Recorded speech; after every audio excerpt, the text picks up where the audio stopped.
Fahrenheit 451, deuxième partie. Le tamis et le sable. On ne peut dire à quel moment précis naît l'amitié. Si l'on remplit un récipient goutte à goutte, il finit par en y en avoir une qui le fait déborder. Ainsi, lorsque succèdent les gentillesses, il finit par en y avoir une qui fait déborder le cœur. Là, il est en train de lire The Life of Samuel Johnson de James Boswell.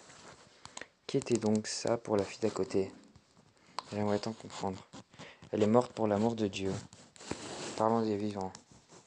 Ce sujet favori, moi-même. Ça, je comprends. Mais le sujet favori de Clarisse n'était pas elle-même. C'était les autres. Et moi, elle était la première personne que j'appréciais vraiment depuis des années. Elle était la première personne à avoir su me regarder dans les yeux comme si je comptais. Quelqu'un à la porte.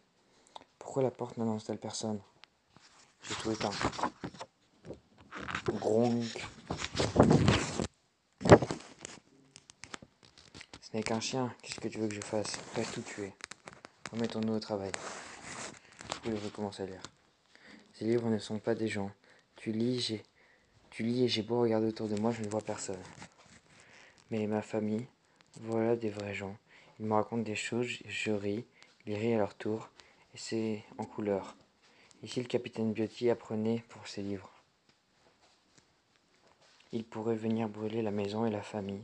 C'est affreux, pourquoi devrais-je lire? À quoi bon? Rouah.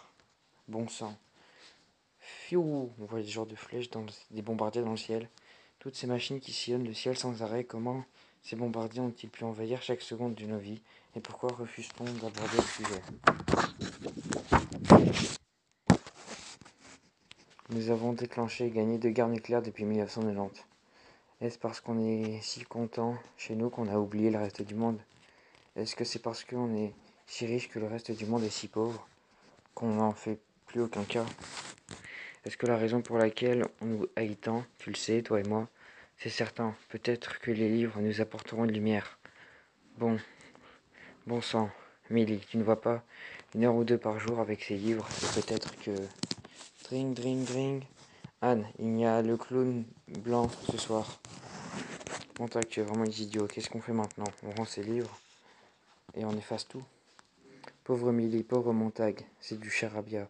Pour toi aussi. Mais où trouver de l'aide pour... Où trouver de l'aide? Où trouver un professeur maintenant? 1 minute, l'année dernière, dans le parc de la ville. On voit un vieil homme avec une poche et un livre qui se cache dans sa poche. Attendez, je n'ai rien fait de mal. À qui a dit le contraire? Ils étaient restés assis sans dire un mot.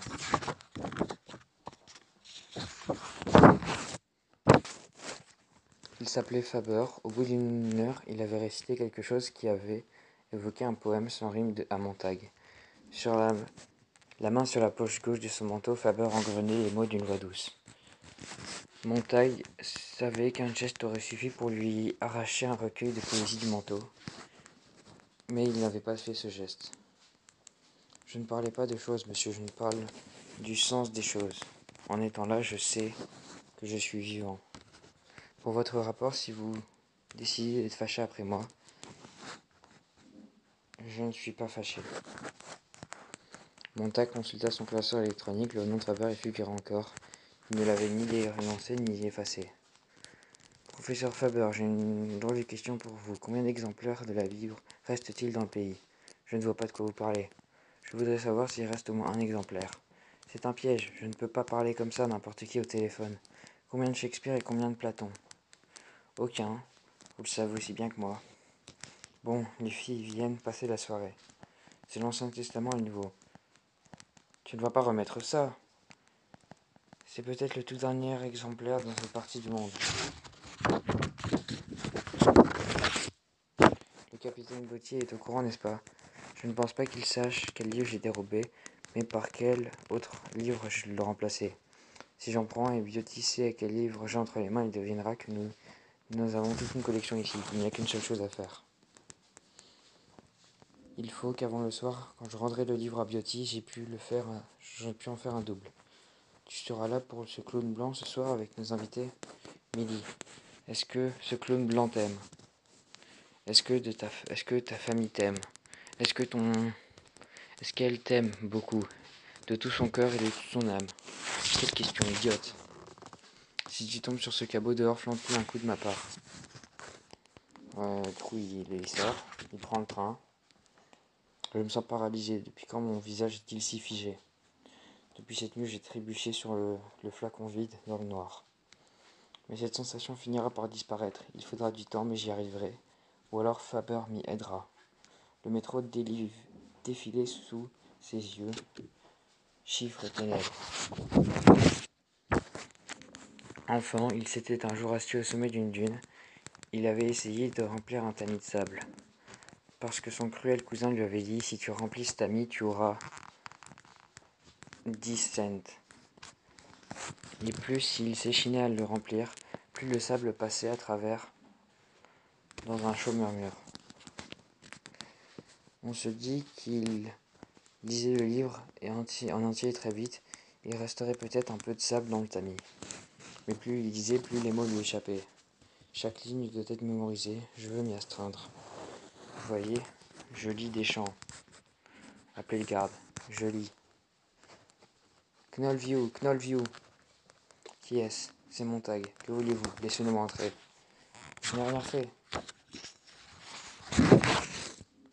Je suis seul, bon sang. Désolé, je me dois d'être vigilant. Donc c'est vrai. Ma femme a failli mourir, j'ai déjà perdu une amie, quelqu'un d'autre dont j'aurais pu me faire une amie a été immolé. Il y a moins de 24 heures. Vous êtes la seule personne que je connaisse qui puisse m'aider. À voir. Je peux. Pardon. Ça fait si longtemps que je ne suis pas croyant, mais ça fait si longtemps. Vous savez que les livres sentaient la muscade, ou même quelles épices venues de loin. J'adorais les sentir quand j'étais enfant. Monsieur Montag, vous êtes en face d'un lâche. J'avais pressenti la façon dont les choses tourneraient il y a déjà longtemps. Je n'ai rien dit, je ne faisais partie des innocents qui auraient pu élever la voix. Mais je n'ai rien dit et je me suis rendu coupable. Le deuxième était sur un canapé.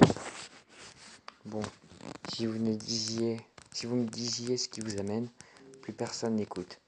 Je ne peux pas parler au mur parce qu'il crie. Ce sont les murs qui l'écoutent. J'ai besoin qu'on entende ce que j'ai à dire. Et je veux que vous m'appreniez à comprendre ce que je lis. Et qu'est-ce qui vous a tant bouleversé? Comment la torche vous est-elle tombée entre les mains? Je ne sais pas. Nous avons tout pour être heureux, mais nous ne le sommes pas. Il manque quelque chose. J'ai bien cherché, la seule chose que j'ai pu identifier avec certitude, ce sont tous les livres que je brûle depuis une dizaine d'années. Alors je me suis dit que les livres pourraient m'aider. Vous êtes d'un incorrigible romantisme. Ce serait drôle si ce n'était pas aussi grave. Ce ne sont pas les livres qui vous manquent, mais ce qu'il y avait autrefois dans les livres. Cherchez-le donc dans la nature, cherchez-le en vous. Les livres n'étaient qu'un type de réceptacle parmi d'autres, destiné à recevoir tout ce que nous avions peur d'imaginer, qu'il n'avait rien de magique. La magie réside dans ce qui dit les livres, dans la façon dont ils assemblent les morceaux de l'univers pour nous en faire un habit. Mais vous ne pouviez pas le deviner et vous ne pouvez pas encore saisir le sens de tout ce que je dis.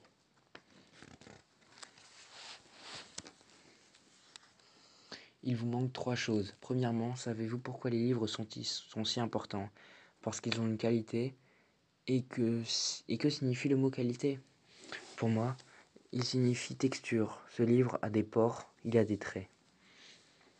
Les détails authentiques. Les bons écrivains parlent souvent de la vie. Vous comprenez pourquoi on les déteste et on les redoute tant, ces livres, parce qu'ils montrent les pores sur le visage de la vie. Nous vivons à cette époque où les fleurs essaient de pousser sur les fleurs au lieu de pousser à partir de pluies et de terreau. Même le feu d'artifice, si beau soit-il, vient de la chimie de la terre. On voit une tête de statue de philosophe et une vieille photo scientifique d'arbre. Pourtant, nous pensons pouvoir nous épanouir grâce aux fleurs et aux feux d'artifice, sans achever le cycle qui nous ramène à la réalité. Et la seconde, le loisir. Nous avons du temps libre, certes, mais du temps libre pour penser. Quand vous n'êtes pas en train de rouler à 150 à l'heure, sans pouvoir penser à autre chose qu'au danger, vous jouez à je ne sais quel jeu, ou vous êtes collé devant une télévision murale qui interdit tout dialogue. Une télévision est bien réelle, il est sous nos yeux, il a une dimension.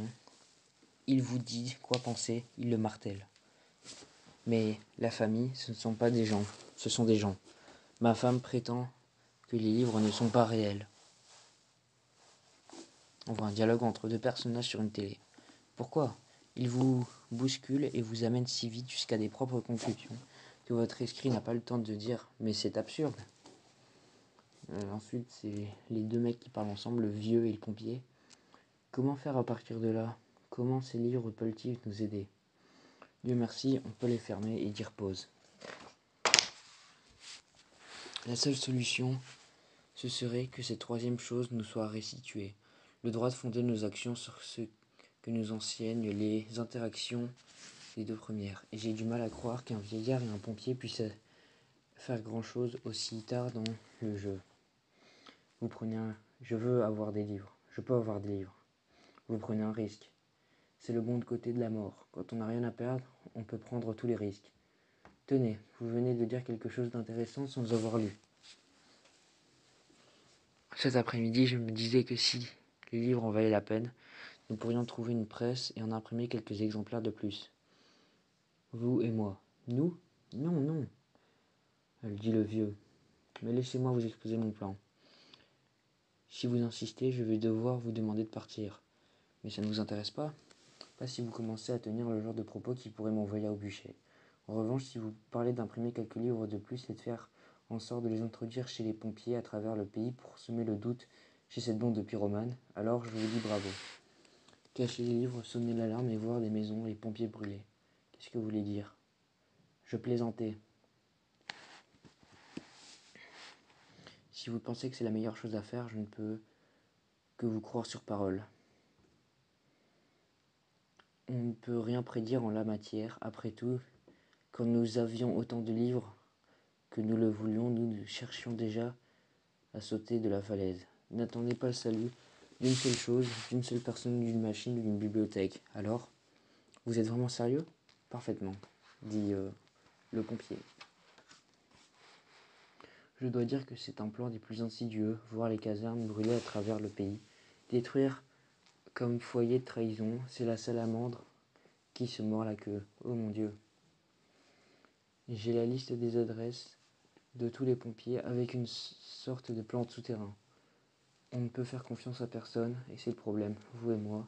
Et qui d'autre déclenchera ces feux ? Oh, il y a bien des acteurs qui n'en ont pas joué depuis Pirandello, le show de Shakespeare depuis des années, parce que leurs pièces sont trop révélatrices du monde. Nous pourrions nous servir de leurs collègues et de la rage légitime de ces historiens qui n'ont pas écrit une ligne depuis 40 ans. Nous pourrions même organiser des classes pour apprendre à lire, à penser. Oui, mais ça ne serait qu'une égratignure dans le système. Bon sang, ce n'est pas aussi simple de rouvrir un livre à la page où on l'a laissé il y a un demi-siècle. Et souvenez-vous de l'intervention des pompiers rarement nécessaire. Les gens ont arrêté de lire de leur plein gré. Saurez-vous danser plus vite que le clown blanc, parler plus fort que Monsieur Gimmick et que ses familles sur les murs écrans ? Si oui, vous sortirez vainqueur, Montag. Mais c'est de la folie, ces gens s'amusent pour de bon. Montag dit, il se suicide, il tue. Il fait patience, Montag. Attendez que la guerre expulse les familles.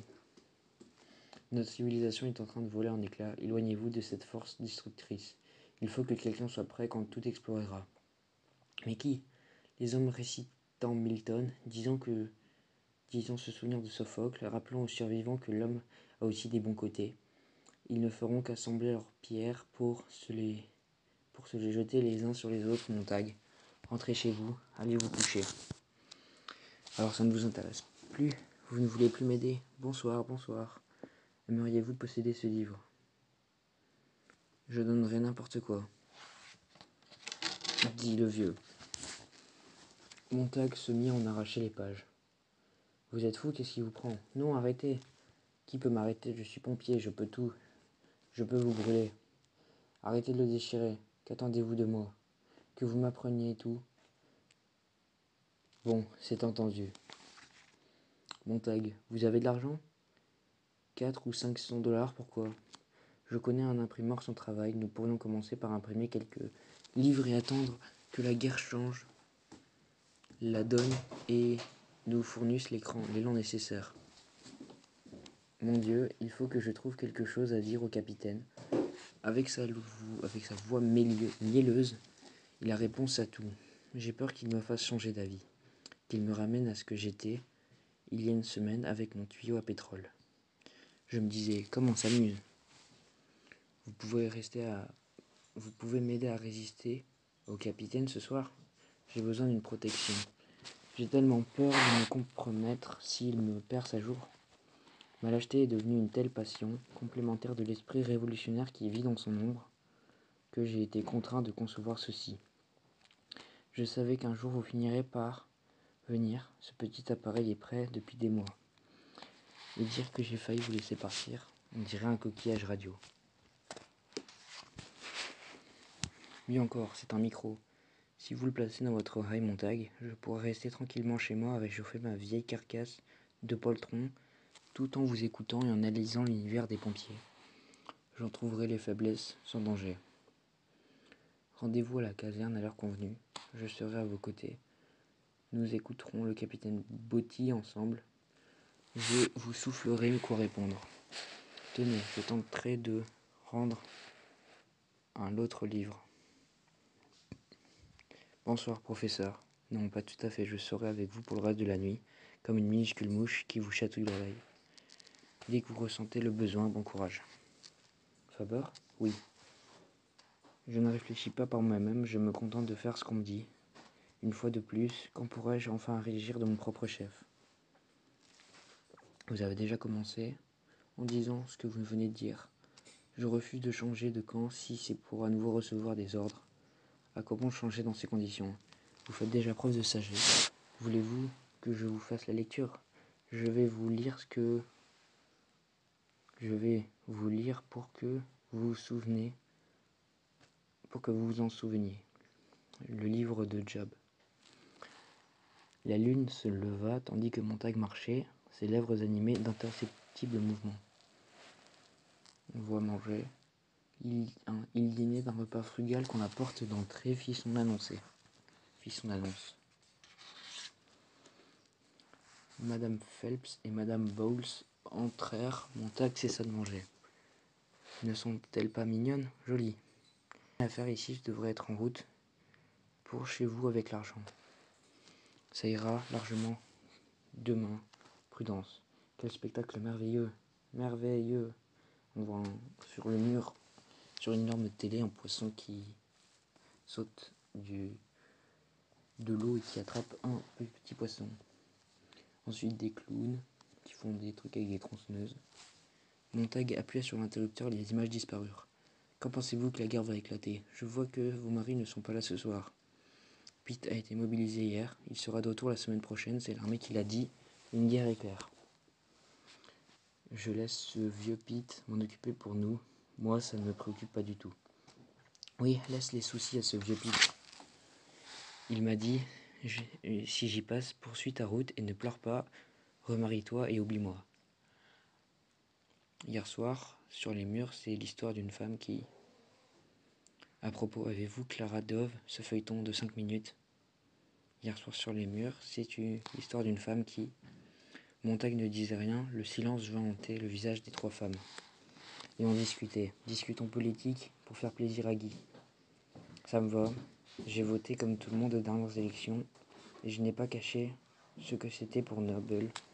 Je trouve que c'est l'un des présidents les plus séduisants que nous ayons jamais eus. Les trois murs vides de la pièce étaient pareils au fond pâle de géants endormis. Oh, et celui qu'ils avaient présenté contre lui. Il n'était pas terrible, non? Courteau, sans charme, mal rasé et mal coiffé.